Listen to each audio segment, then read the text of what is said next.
realising they were a sinner. But let me ask you a question.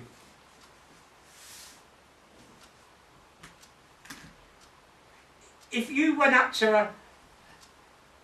If I can just take my wife over there, Sister Sheila, I can just take my wife as an example on here. Would you have taken diabetic tablets? Now, I know you're on diabetic tablets and that. Would you have taken those diabetic tablets if it was not first pointed out to you that you were a diabetic? No. Exactly.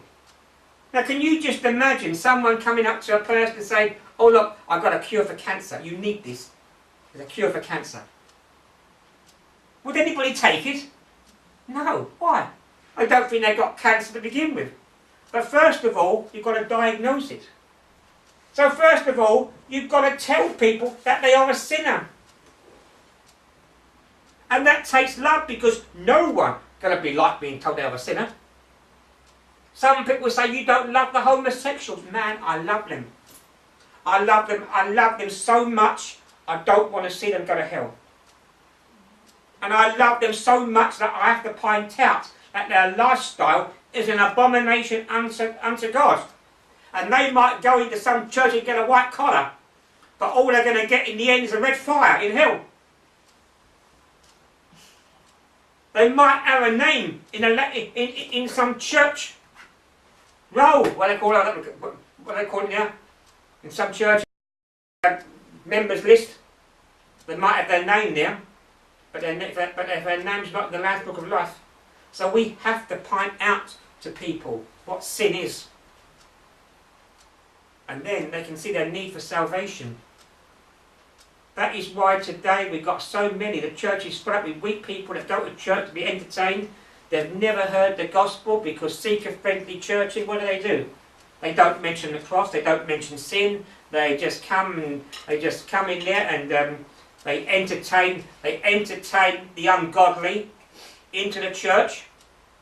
So they bring the unsaved in and they keep them unsaved. But they entertain them to keep them there.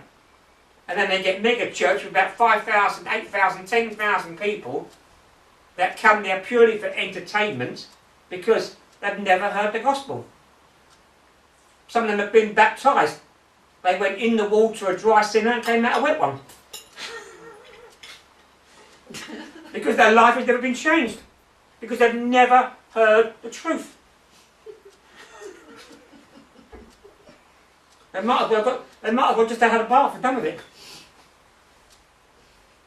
We need to preach the gospel.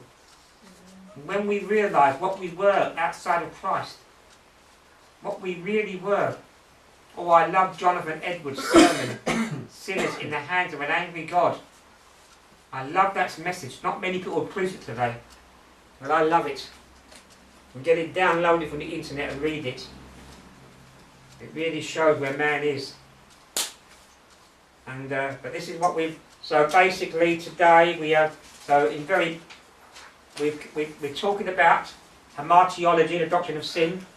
We defined what sin is. We talked about what the Bible said about sin.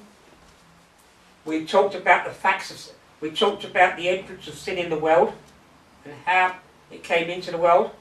We talked about the facts of sin as it can be seen in the Bible by observation and by human experience. We talked about the effects of sin in the heaven and the earth and on all mankind. And then we talked about the original sin. The original sin and how Pelagianism and semi-Pelagianism is not correct. You may not have heard some of these words before. You may not have heard Pelagianism and semi-Pelagianism, but even if you've never heard the word, eventually you're going to come across these doctrines. And when you hear people talk about, and when you hear people preach on certain areas, you will say, that's semi-Pelagianism. That's that Pelagian heresy. And you'll know what it is. This is what the idea is. The idea of doing this teaching is not so you can get in debates and win debates, but it's just so that you can know God and be stronger in your faith and be grounded on the Word of God. On Christ the solid rock I stand, all other ground is sinking sand. And if we stand on the word of God, we're on a firm foundation. And I'm an emotional preacher. I've not been very emotional here, but I'm an emotional preacher, and I can jump, I can dance and shout, and I can do all those things. And there's nothing wrong with clapping your hands, nothing wrong with waving your hand, nothing wrong with dancing. But I want to tell you, friends, if you're not grounded in solid doctrine, all the dancing and all the hand clapping won't do you any good at all. We have to stand on that which is immutable. And there's only two things that are immutable. One is God, and the other is His Word. In reality, they are one.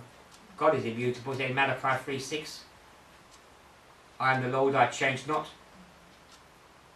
And the word of God is immutable. Jesus said, heaven and earth will pass away, but my word will remain. It's immutable.